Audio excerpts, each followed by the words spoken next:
All right, everybody, welcome back to my channel. And today we'll be talking about picking an iPad, okay? And why is it important to get the right one?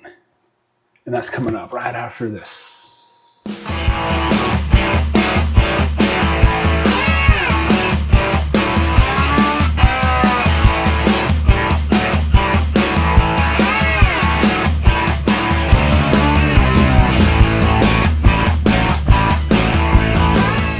Hi, everybody. Welcome back to I Am Gadget Guy. I'm Gadget Guy. See Gadget Guy back there. You can call me Justin. Just nothing inappropriate, okay? All right. So last week we talked about the Apple Content Studio and how you can use certain apps on an iPad, okay? And I'm talking about how to pick an iPad, okay? So I have an iPad because I have an Apple iPhone. Now, if I went Android, then I probably would have a Samsung tablet. You know how that works. You know, keep the same ecosystem. I don't know. I might have gone with the Apple iPad anyway because I think I like them more because I'm probably biased when it comes to Apple iPad. I'm kind of biased when it comes to tablets. So my sister has Android and it's fine. It's just fine. She can't use Apple Content Studio, but it's just fine. Okay, but anyway, so we're going to be talking about how to pick an iPad. Okay, so I have this iPad right here. I have a Logitech case on it, which is having problems and it's acting up. And so let me open up the iPad here. I'm going to go to Settings, General, About. All right, so the iPad version, of course, it's updated to 26.3.1, and it's the iPad Air 5th generation, okay? But this only has 64 gigabits worth of space. Yeah. I mean, what the heck was I thinking? Probably because that's all I could afford at the time, was 64 gigabit. So, is that enough to run the Apple Content Studio? Probably not. No, it's barely enough for me to have functioning apps on it. So, and then I have another iPad as well. Let's pull this one up, okay? And I just have a simple case on it. All right. Ooh, I remember the password. Haven't used this one in a long time. Okay, so we'll do the same thing. We'll go to General About. Wow, that did not work. Okay, so this one right here, I have to update it because I just barely charged it.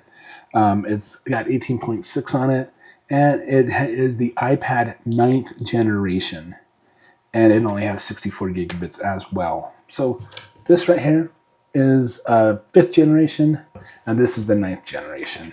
Okay, I don't really use this one that much because it was my wife, and she doesn't use it all that much because we got her a new one.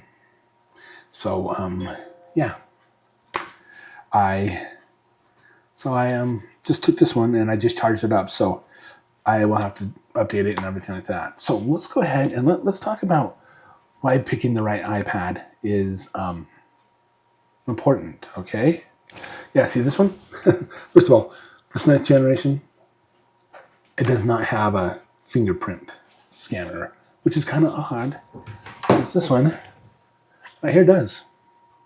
So yeah, so let's head over to the computer and we're going to take a look at how to pick and how I would pick an iPad if I was going to go get one today, or as you're watching this video. All right, let's head over to the computer.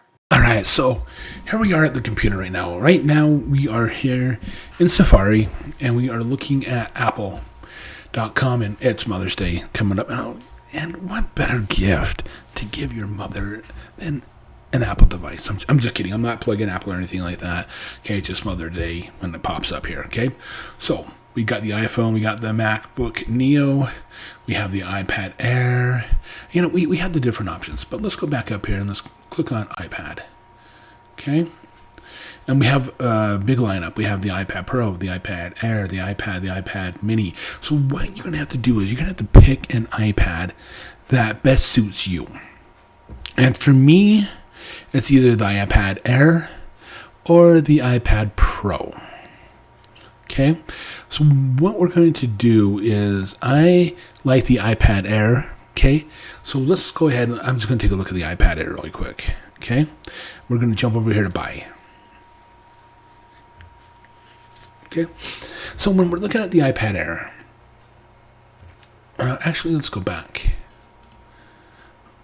Can we compare? Yeah, let's go ahead and compare the two. Okay, so we have 3 iPads here. Okay, we have an iPad Pro 11, an iPad Air 11, then just an iPad. I don't really care about the iPad. Okay, all right, let's take a look at these two right here, the iPad Pro and the iPad Air. Okay, 11 inch, 11 inch. They both have the liquid. Well, this one has the Ultra Retina XDR display, and this one only has the liquid one. ProMotion technology. This one does not. P3 wide color, P3 wide color. True tone and untrue tone. Anti-reflective coating, anti-reflective coating. Now the Pro has the nano texture display glass option on the 1 terabit and the 2 terabit models. iPad Air does not have that. The Pro comes with an M5 and an M4, up to 10 core, 8 core, 10 core, 9 core CPU, 16 core, Apple Intelligence. Is it really Apple Intelligence or is it Google? Okay. The iPad Pro comes with a 12 megapixel wide camera, 4K video, ProRes, a 12MP video or wide camera, and a 4K video. Okay, you can do a landscape center stage camera. True depth camera system.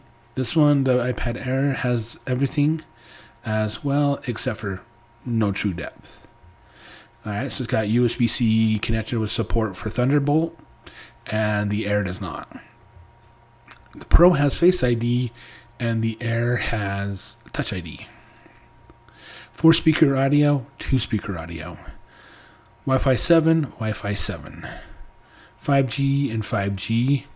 Supports the Apple Pencil Pro, both of them do, and supports the Apple Pencil USB-C. And it supports the Magic Keyboard for iPad Pro, and this one supports the Magic Keyboard for iPad Air. Okay, then we got the capacities. We have 256, we have 512, we have 1 terabit, 2 terabit. And the Air, we have 128, 256, 512, and 1 terabit.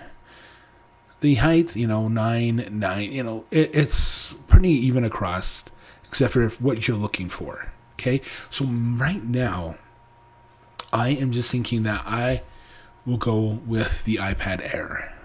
Okay, I mean, I love the look of the iPad Pro and stuff like that, but I don't do a lot of filming on my iPad. I just do a lot of writing on my iPad, and the Pro is really for more in-depth things, more of like a laptop type of things. I mean, probably be good for the Apple Content Studio, but I'm just going to take a look at the iPad Air right now. So let's go ahead and click on buy.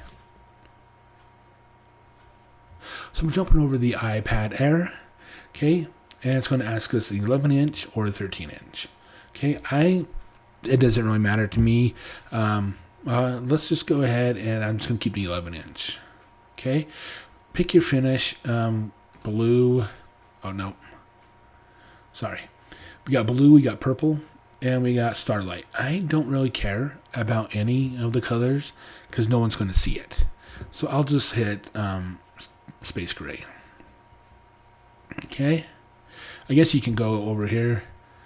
Let's see what it looks like. So like if we do blue, we can see what it looks like.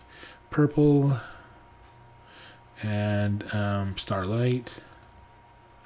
Yeah, I don't really care. I will just do the space gray because no one's going to see it because I'm going to have a cover on it with the keyboard. So, and then we're going to come down here to the storage. Now this is where it gets really, really super critical. So they don't offer 64 anymore, thank goodness, because it's crap. 128 is just not enough. 256 would probably be good enough for most people. 128 would probably be good for most people.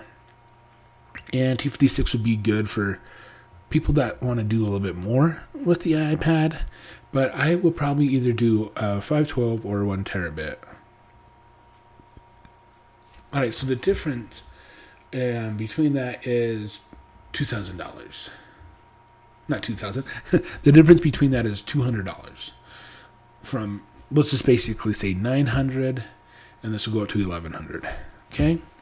So it all depends on what you're thinking and stuff like that.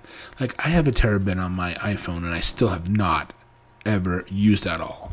So let's just go with the 512.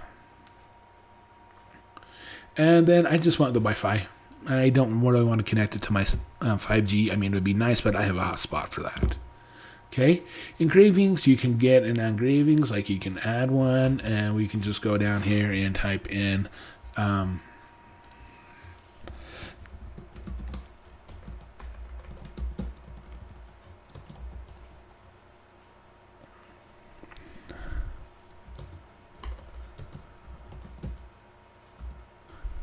then we could throw in some emojis if we want, like say we want that and that and that. You know, we can do whatever we want. We'll just save that. I don't really care. And then the Apple Pencil. I don't really need an Apple Pencil because I already have an Apple Pencil, so I'll just choose a no pencil. And then, nope, I'm not going to go with the Magic Keyboard. I've never used one. I have used Logitech before. And yeah, the Magic Keyboard could be good, but I don't like some of the features of the Magic Keyboard. And so I'm just going to say no keyboard. And I'm going to say just no trade-in. Okay. We're going to buy it, or we can finance it. Okay, so if we hit buy, we can go to Apple Care coverage. You know, we'll just say, for the heck of it, yeah, we're going to get Apple Care, and we'll just pay the $60 year until it's canceled.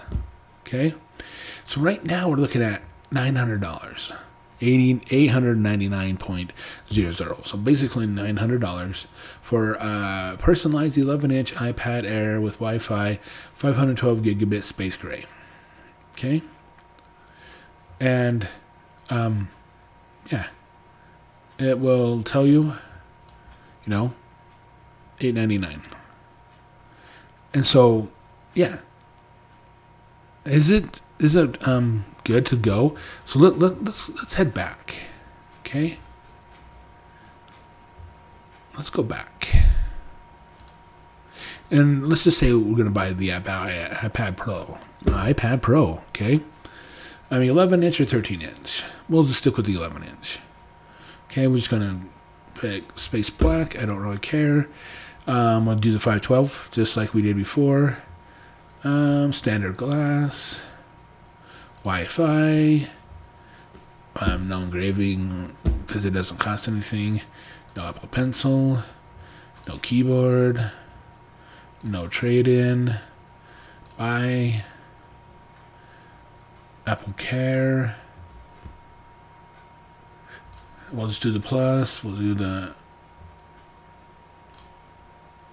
Yeah.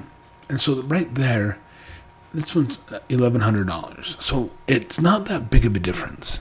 From $900 up to $1,200. Okay? If you do that math, it's $300.